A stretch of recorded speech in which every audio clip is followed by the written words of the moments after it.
Vamos lá? Senhor, fale ao nosso coração nessa noite, Pai.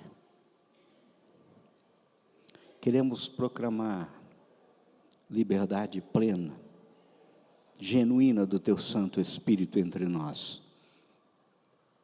Que as palavras que saírem dos meus lábios não sejam, de modo algum, palavras de persuasão humana, porque nem mesmo eu as suportaria, mas sejam palavras de vida eterna, que transforme, Senhor, meu Pai, nossas vidas.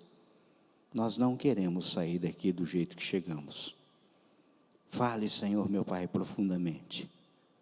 Que o Teu Santo Espírito, Senhor, meu Pai, transforme os nossos seres. Nós oramos no nome que é sobre todo nome, no nome de Jesus. Amém? Foi pela sua morte que Ele desejou, acima de tudo, ser lembrado. Não há, portanto, cristianismo sem cruz. Se a cruz não é central para a nossa religião, a nossa não é a religião de Jesus. Isso é uma frase de John Stott. Amados, enquanto esteve pregado na cruz, em suas últimas horas de vida, Cristo nos deixou em suas últimas palavras um verdadeiro tesouro literário e teológico. 7 palavras, 7 frases que carregam um peso imensurável de graça foram proferidos enquanto nosso Senhor enfrentava o pico do sofrimento. Vejam, se nós observarmos nos 4 evangelhos, Mateus, no capítulo 27, dos versos 33 a 56, Evangelho de Marcos, capítulo 15, dos versos 22 ao 41, Evangelho de Lucas, capítulo 23, do verso 33 ao 49, e Evangelho de João, capítulo 19, dos versos 19 a 30, nós vemos retratado a cena mais cruel e triste de toda a história da humanidade. A crucificação de 3 homens, dentre eles, na cruz do centro, bem sabemos que estava Jesus, o Rei da Glória, Jesus, o Filho de Deus, Jesus, aquele que é Deus, Jesus, aquele que lançou os fundamentos da terra, Jesus, aquele que estabeleceu as medidas dos mares, Jesus, aquele que criou o firmamento e a cada uma das estrelas do céu chama pelo nome e elas atendem tão grande em poder. Pois bem, eu de cedo aprendi que o melhor jeito de ler um texto bíblico é se imaginar na cena. Eu, quando examinava esses textos, me imaginei bem ali do lado, como se estivesse na cruz do lado, observando essas 6 horas de agonia. Pois os relatos dizem que Jesus foi pregado no madeiro às 9 horas da manhã, e expirou, morreu às 3 horas da tarde. De modo que, nos meus momentos de meditação e leitura, eu pensei e me perguntei, e se eu tivesse essas 6 horas aos pés da cruz? Como seria a minha reação ao ouvir o respirar ofegante do meu Senhor agonizando na cruz? Como seria sentir o cheiro de sangue vertendo no madeiro? Como seria ouvir as últimas palavras proferidas pelo Deus encarnado? Eu te convido a olhar comigo cada palavra como na cruz do lado, como se você tivesse junto comigo na cena, se imaginando aos pés da cruz. Eu me vi na cruz do lado. Mas quais foram essas 7 palavras? Vamos ver numa sequência cronológica. Se vocês quiserem uma referência, vocês leiam O Legado da Cruz. É um texto, um livro, na realidade, do Hernandes Dias Lopes, obra literária de língua portuguesa, que justamente aborda o tema de forma singular. Eu reli essa obra totalmente essa semana. Bem, observando os textos, vemos que o primeiro lugar, o meu Senhor, ele interrompe o silêncio que estava no momento, e transformando o cruel madeiro em um púlpito, lança ao céu a mesma oração que ele sempre ecoou dos seus lábios por toda a eternidade. Lucas capítulo 23, verso 34, nós lemos assim: contudo Jesus dizia: Pai, perdoa-lhes, porque não sabem o que fazem. Então, repartindo as vestes dele, lançaram sorte. A primeira palavra é de perdão. As palavras que compõem a primeira frase final de Jesus foi: Pai, perdoa-lhes porque não sabem o que fazem. Note que nesse púlpito, no madeiro, Jesus não só consolida o propósito vicário, substitutivo, como intercede junto ao Pai por todos, inclusive por mim, inclusive por vocês. Pai, perdoa-lhes.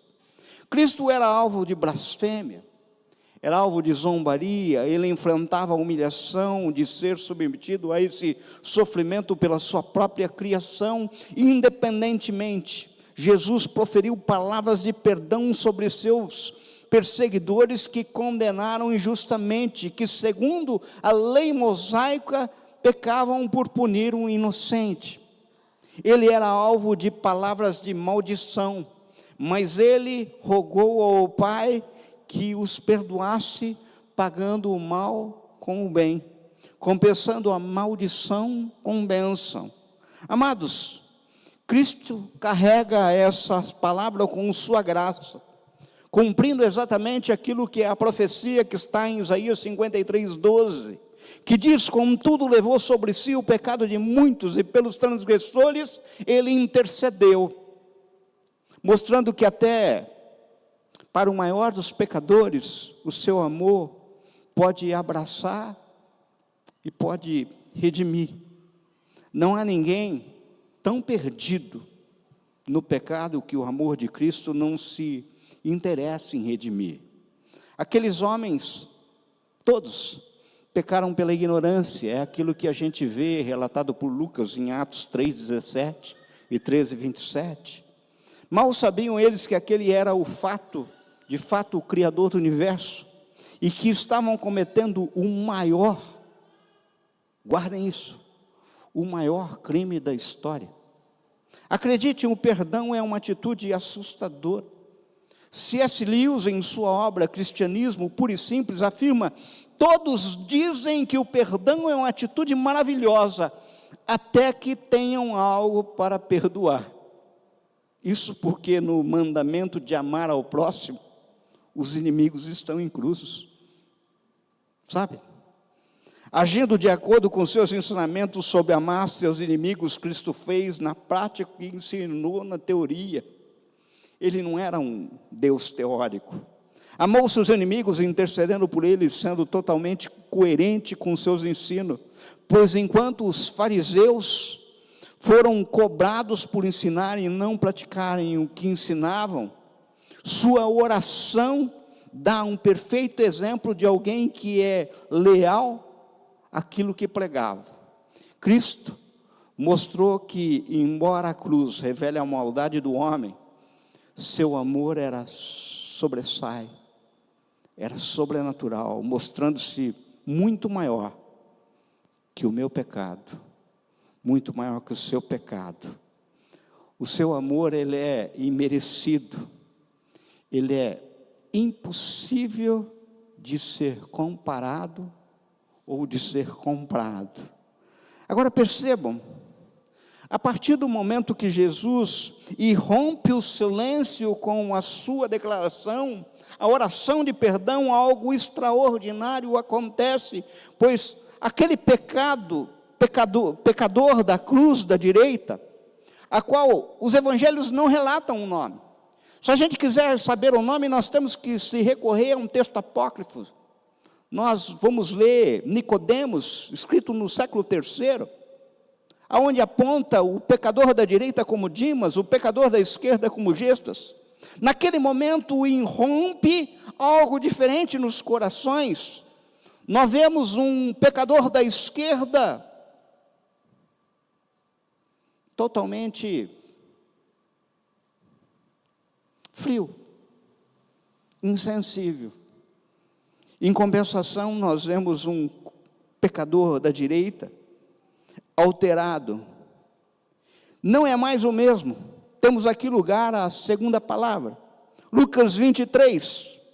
Acompanhem comigo.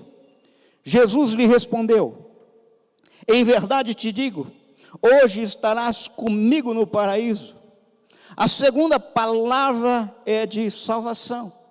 A segunda palavra proferida por Jesus enquanto esteve na cruz foi: em verdade te digo que hoje você estará comigo no paraíso. Um dos homens crucificados com ele reconheceu o seu pecado e a inocência de Jesus. Aquele pecador estava arrependido do seu pecado. Jesus, lembrando-se de mim quando vier no seu reino. Em outras palavras, pode ser reescrito: quando vier como rei.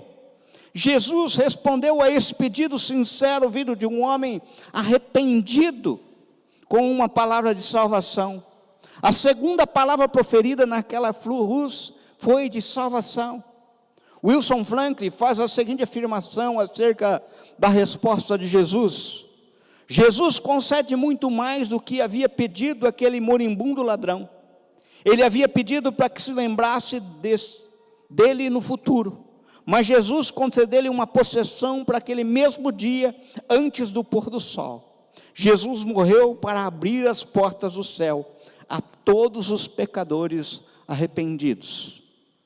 Mesmo em uma circunstância como tal, mesmo pendurado na cruz, em tamanha aflição, o Senhor respondeu à súplica de um moribundo condenado, dando-lhe uma chance no seu último momento. Jesus fez uma afirmação que, como na palavra anterior, transborda graça.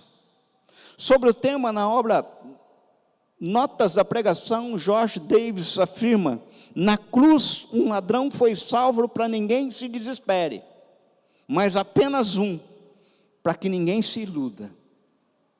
É interessante notar que, estando entre dois ladrões, ambos puderam ouvir suas palavras e vê-lo ser condenado injustamente, porém, apenas um é salvo.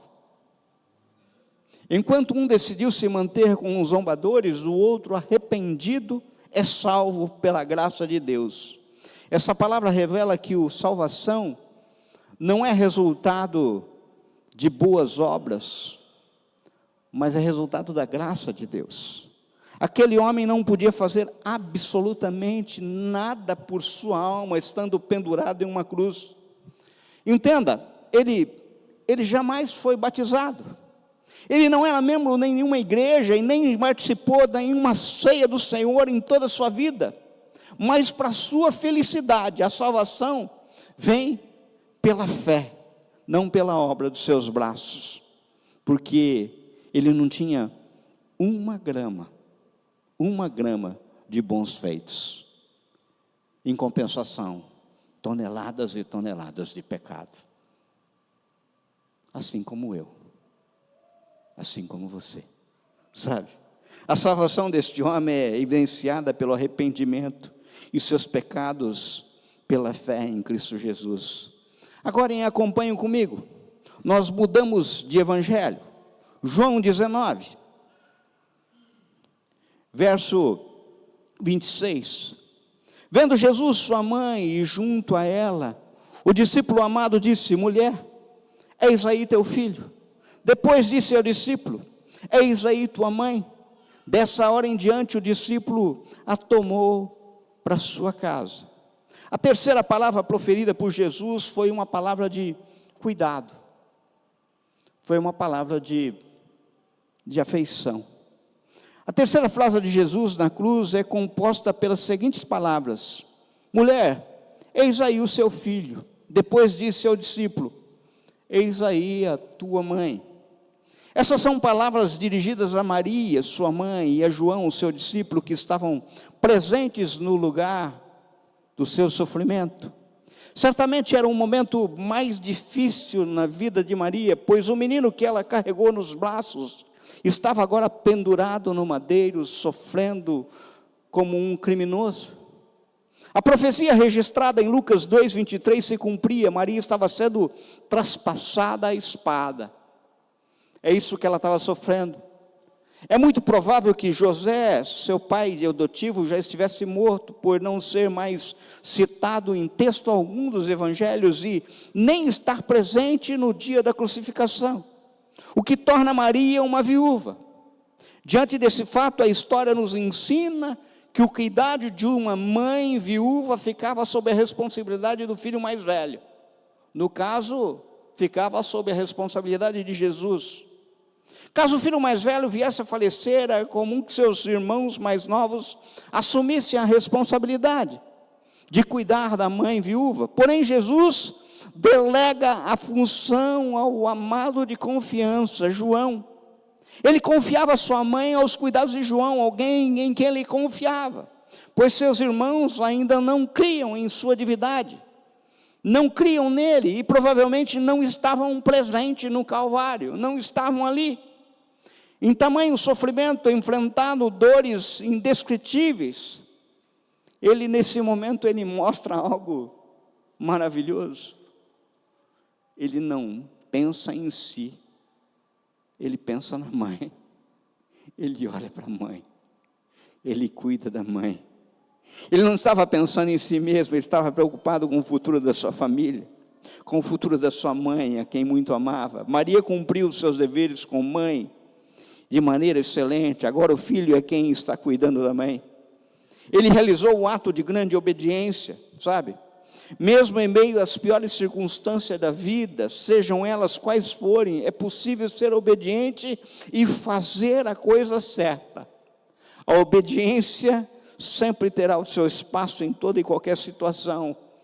E isso a gente vê de Cristo, não só em relação a Deus Pai, como em relação à sua mãe. Honra, a gente vê honra dos últimos minutos de vida do Senhor, nós vemos honra. Agora acompanhem comigo, vamos a Mateus 27, verso 46. Por volta da hora nona, clamou Jesus em alta voz, dizendo: Eli, Eli, lama sabachthani, o que quer dizer: Deus meu, por que me desamparaste? A quarta palavra de Jesus na cruz foi de desamparo, de absoluta aflição espiritual. A quarta fase falada por Jesus na cruz é: Deus meu, por que me desamparaste? Sendo uma citação do Salmo 22:1, ou em outras palavras, uma oração em voz alta. Essas são as palavras que revelam o ápice da aflição e do sofrimento de Cristo na sua paixão. Ele estava enfrentando a ira e o juízo de Deus em um nível extremo. As palavras da quarta frase falada revelam uma aflição tremenda em um homem que nunca cometeu um único pecado, mas que enfrentou a cruz pelos pecados dos outros. Ele estava lá por mim, ele estava lá por vocês, ele estava lá por nós. Esse é o ponto crucial da paixão de Cristo. Se um filho estiver em dificuldade, seu pai não irá ampará-lo? Um pai em sã consciência abandona o filho para morrer? São perguntas que a gente, enquanto pai, a gente como ser humano faz. Amados, os relatos bíblicos nos mostram que o céu escureceu, deixando claro que neste momento Deus escondeu o seu rosto, o seu olhar, pois estava sendo colocado sobre Jesus o pecado de toda a humanidade. O céu não escureceu à toa, não ficou carrancudo e fechou o semblante à toa. Deus Pai não o amparou, porque foi o próprio Deus por quem enviou-o para a cruz, tornando o seu próprio Filho o substituto do homem pecador naquela cruz, para que o pecador fosse amparado e acolhido pelo Pai. Cristo foi desamparado e abandonado em uma cruz, pelo fato de que o pecado separa o homem de Deus. Ele teve de suportar a separação naquele momento, como Souza e Maggi afirmam em obra, através da Bíblia.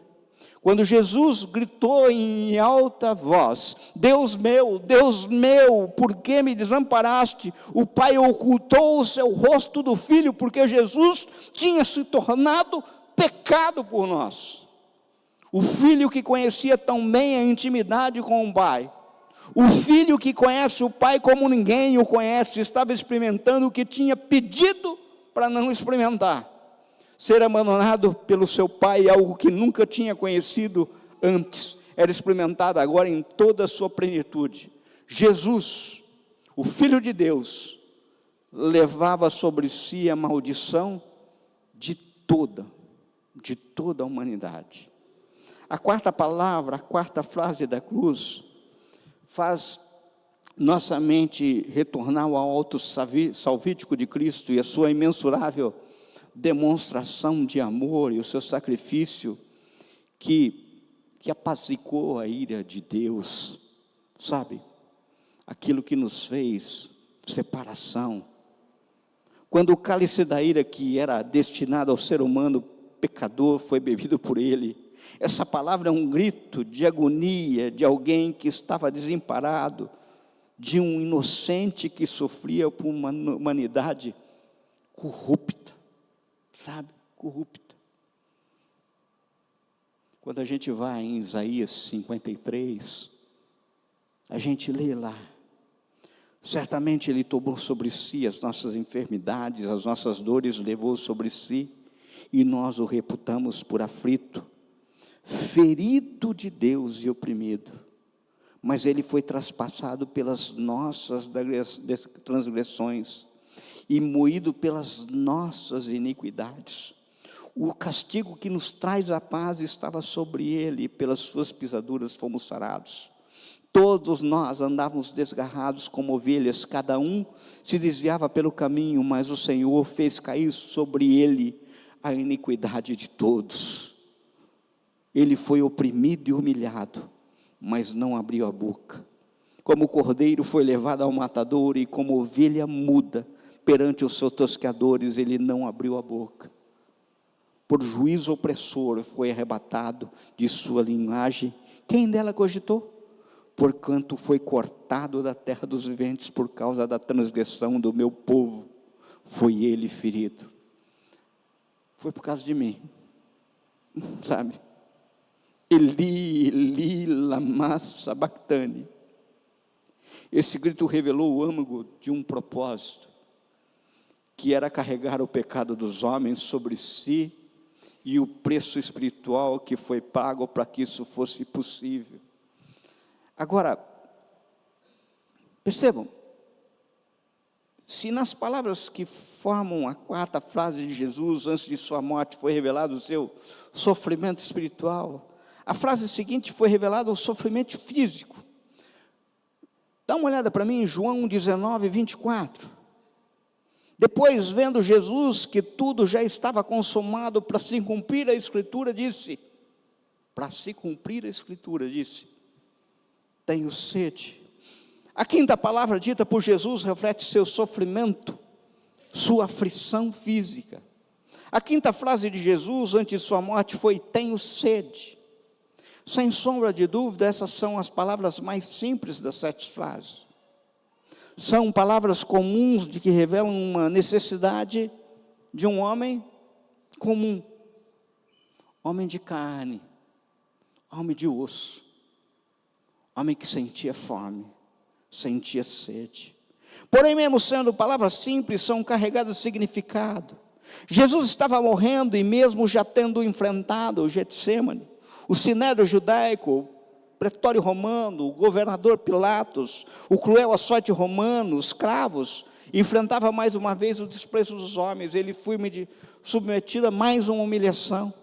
Se nas palavras anteriores a aflição espiritual que Cristo enfrentou é revelada, esta revelou uma aflição física.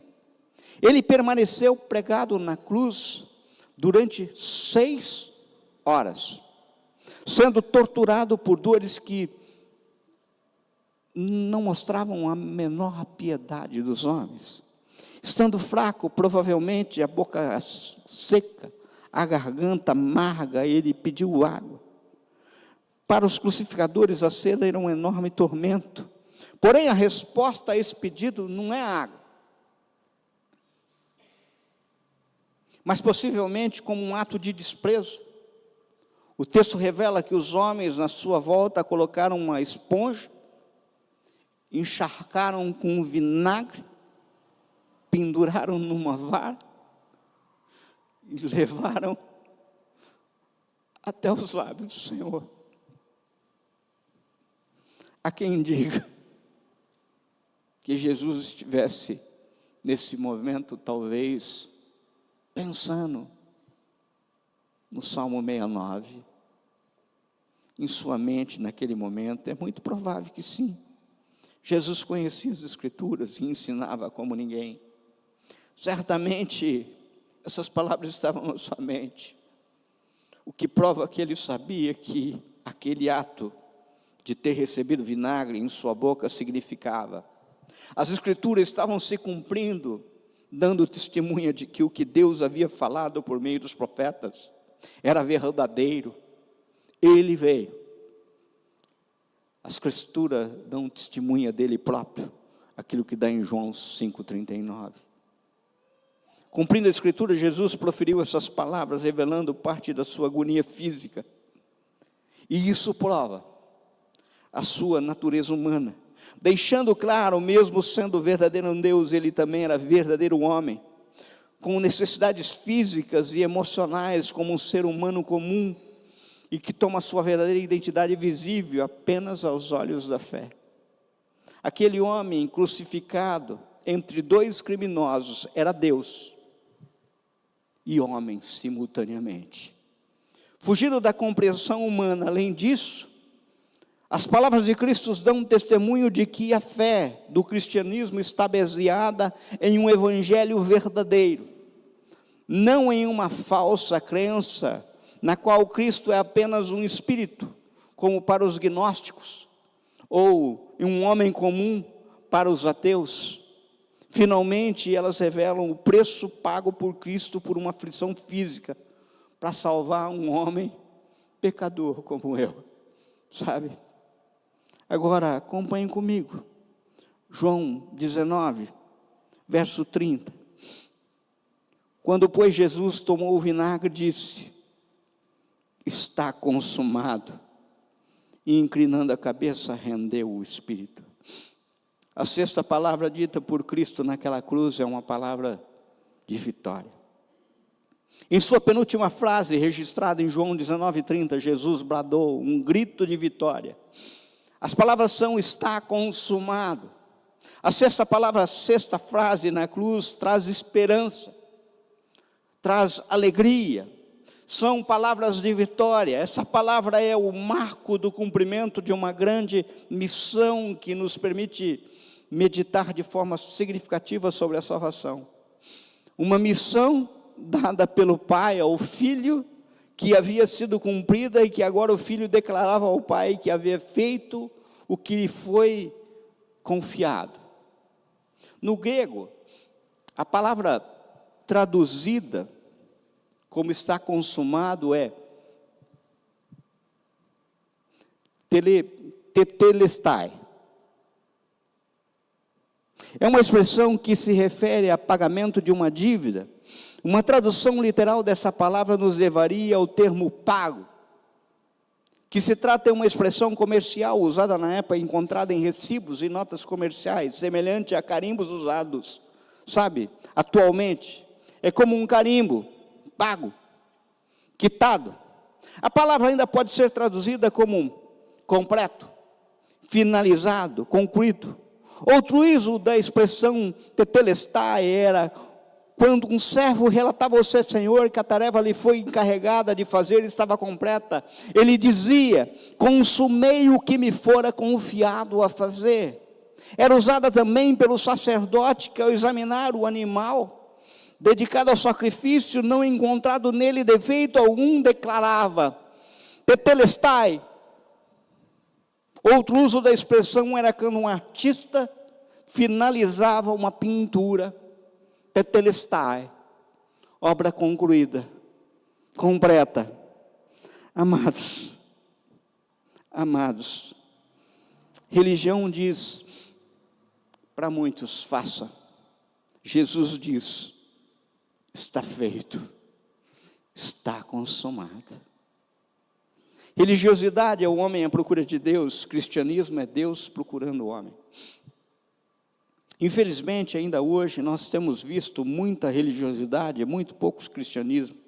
No caso, o ladrão da cruz da esquerda representa os muitos que não temem a Deus, não se arrependem, e que não se curvam diante do Senhor, que não reconhecem os seus pecados, que no máximo, a exemplo de gestas, querem, tipo assim: se tu és o Salvador, desce da cruz, e faça com que desçamos também, um alívio imediato, para a cruz do momento, sem pensar na eternidade.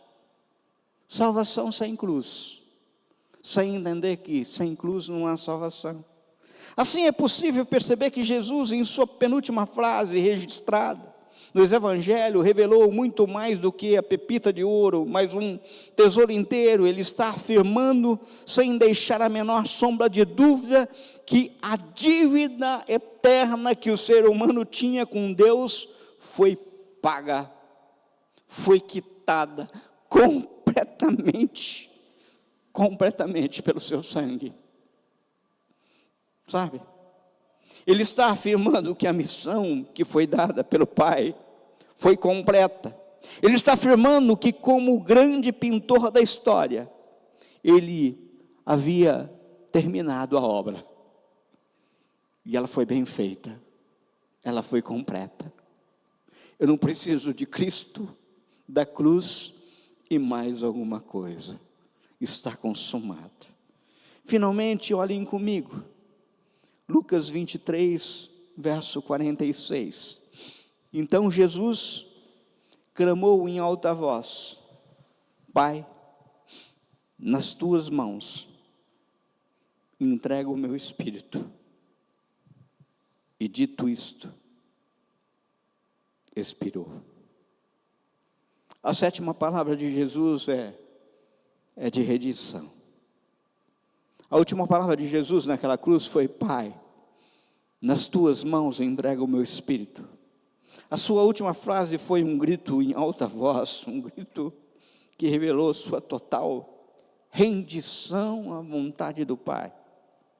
Após completar sua missão, ele entregou o seu espírito em um ato de rendição e morreu pelos pecados de uma humanidade corrompida. A palavra traduzida por entrego pode também significar entregar-se aos cuidados de alguém, se entregar. Ele estava literalmente se entregando ao Pai e revelou isso em suas últimas palavras. Essa palavra usada por Lucas ao escrever o seu evangelho revela que Cristo estava em total confiança, total rendição, total sintonia com o Pai e a sua vontade. Aquele que trouxe vida aos que não tinham esperança, como ele trouxe esperança aos coxos, aos paralíticos, aos cegos, aos mudos. Agora ele estava enfrentando a morte para nos trazer vida, sabe? Ambas as suas naturezas, humana e divina, estavam intrinsecamente unidas e ligadas uma à outra, de modo a ser Deus o homem e ao mesmo tempo homem e Deus. Porém, não foram ambas as naturezas que conheceram a morte, apenas a humana. Afinal, Deus é um ser eterno que não pode morrer. Através dos pecados da humanidade, Cristo conheceu a morte em sua natureza humana e enfrentou aquilo que o pecado recebe por salário. Afinal, o salário do pecado é a morte. E o salário que ele recebeu foi o meu pecado, foi o teu pecado.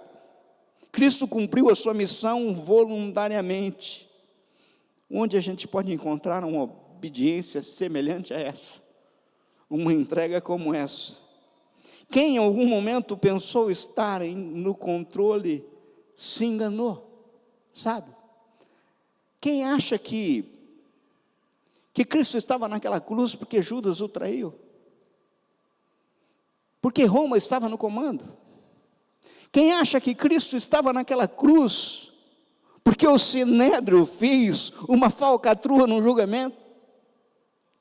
Quem acha que Jesus estava naquela cruz por um erro, se engana. Ele estava ali porque ele escolheu estar ali. Ele estava ali, senhor da situação. Ele sabia o que estava falando e fazendo. Ele estava lá por amor. Ele estava lá consciente. Ele estava lá por mim.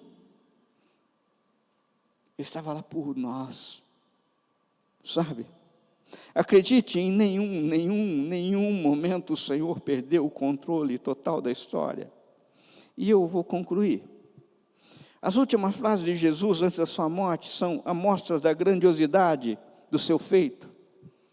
Cada uma das 7 palavras, das 7 frases, quando estudadas, são como os raios de sol que entram pelas frestas de uma janela pela manhã, anunciando que há um dia ensolarado lá fora,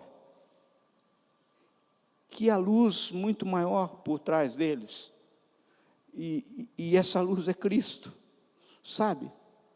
E Ele continua lançando essa luz. Amado, amada, como diz John Stott no livro A Cruz de Cristo, toda vez que olhamos para a cruz, Cristo parece dizer-nos: estou aqui por causa de vocês. É o seu pecado que estou levando, a sua maldição que estou sofrendo, seu débito que estou pagando, sua morte que estou morrendo. Nada na história ou no universo nos torna tão consciente da nossa pequenez como a cruz. Todos somos grandes aos nossos próprios olhos, especialmente no que diz respeito à justiça própria, até que visitamos um lugar chamado Calvário, e lá, aos pés da cruz, que murchamos de volta ao nosso tamanho real. Amados, me parece que Dimas, o ladrão da direita, naquele momento entendeu tudo aquilo que resta relatado em Isaías 53. Entendeu que foi da vontade do Senhor esmagá-lo e fazê-lo sofrer, embora o Senhor faça da vida dele uma oferta pela culpa. Ele verá a sua prole e prolongará seus dias, e a vontade do Senhor prosperará na sua mão.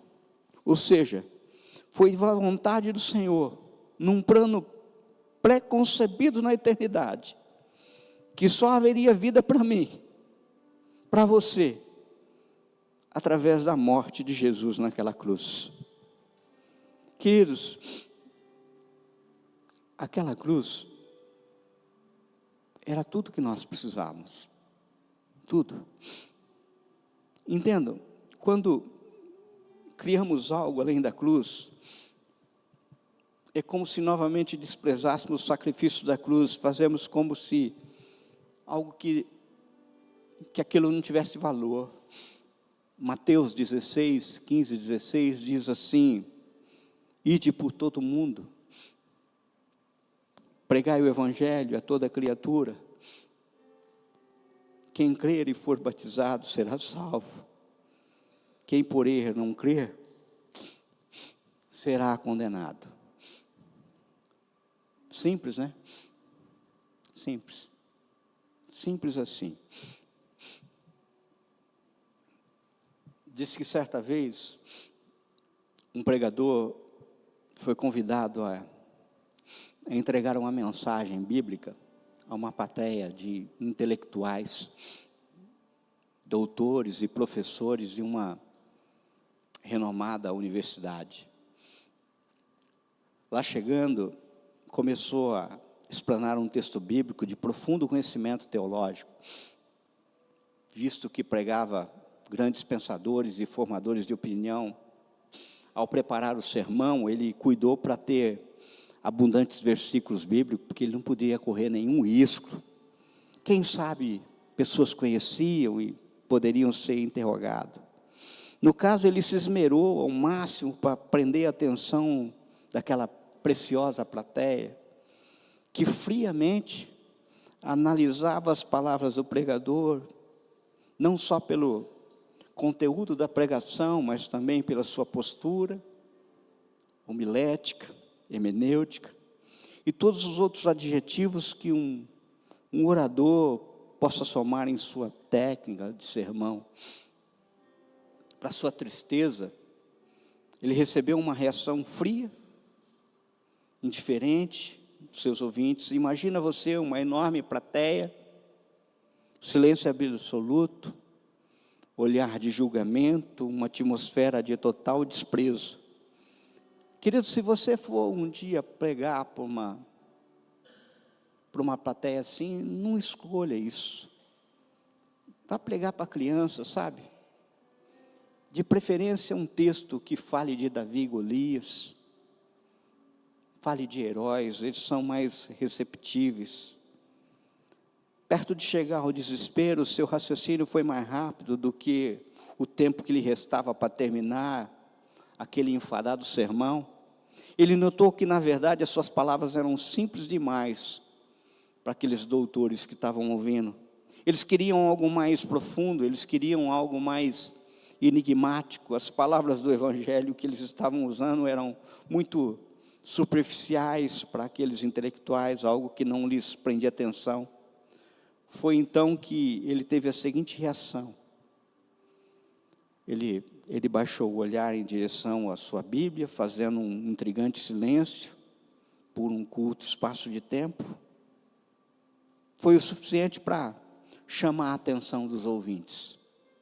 Então olhou seriamente para um importante matemático, ali presente, sentado próximo ao púlpito, bem na frente.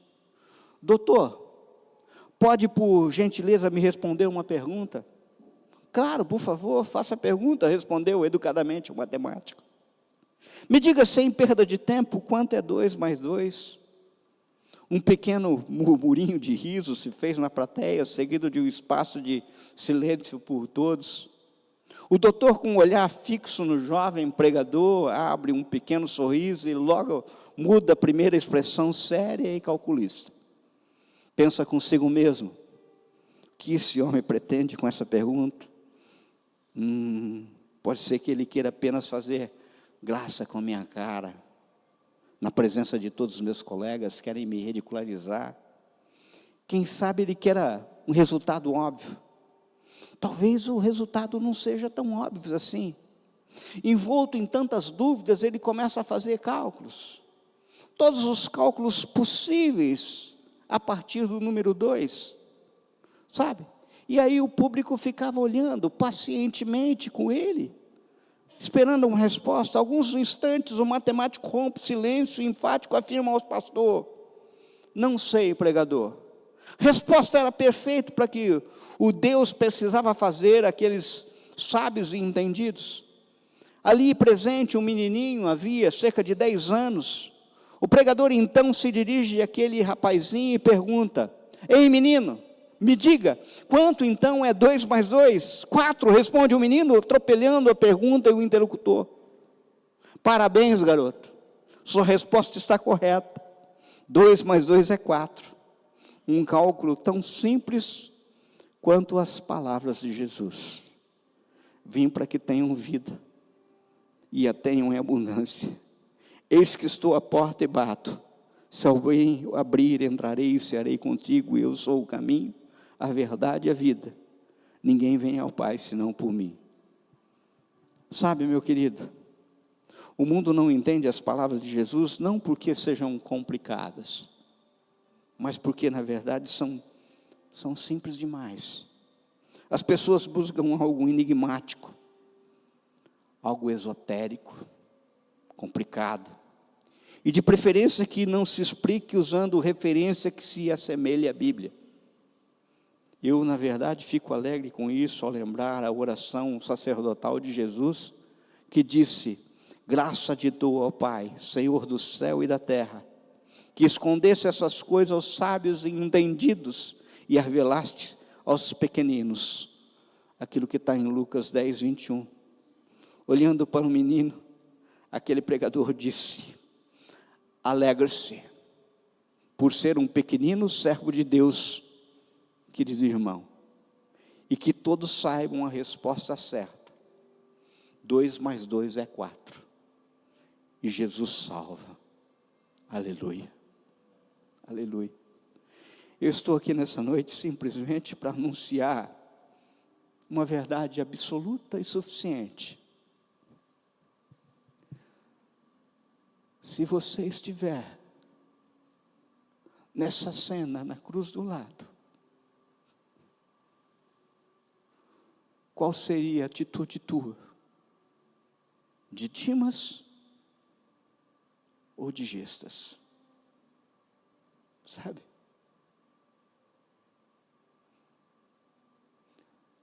Não deixe para amanhã, sabe? Não deixe para amanhã. Eu não sei quanto tempo mais você tem. Eu vou pedir para a equipe de louvor cantar. Eu queria que você ficasse de pé e cantasse junto com a equipe de louvor. Eles cantaram um louvor hoje e fez o louvor uma oração. E eu queria que mais uma vez a gente transformasse esse louvor em uma oração, sabe? E você transformasse esse louvor numa oração. E esse louvor fosse uma oração de entrega, de entrega total, como Dimas. Quem sabe hoje você ouve do Senhor uma palavra clara, que pode ser assim: acalma, meu filho, você estará comigo no paraíso. Acalma, minha filha, eu tenho reservado para ti um lugar no paraíso. Acalma, meu jovem, acalma, minha jovem, acalma, rapaz, acalma, senhora, sabe? Eu queria que você sentisse a dor desse Cristo, naquela cruz, por você, e você recebesse esse perdão nessa noite. Senhor meu Deus, recebe no teu trono, Pai, esse louvor em forma de oração, Pai. Pai querido, Pai amado, nós somos gratos, Senhor. Pai, recebe essa adoração, essa oração, e transforma a nossa vida, Senhor, meu Pai. Dá-nos a certeza da nossa salvação, Senhor. Pai, dá-nos um sinal, do mesmo jeito que Tu falaste com Dimas, Senhor. Fala conosco, Senhor, meu Pai. Fala com cada um, Senhor. Nós oramos, Pai querido, Pai amado, no nome que é sobre todo nome, no nome de Jesus. Amém? Amém.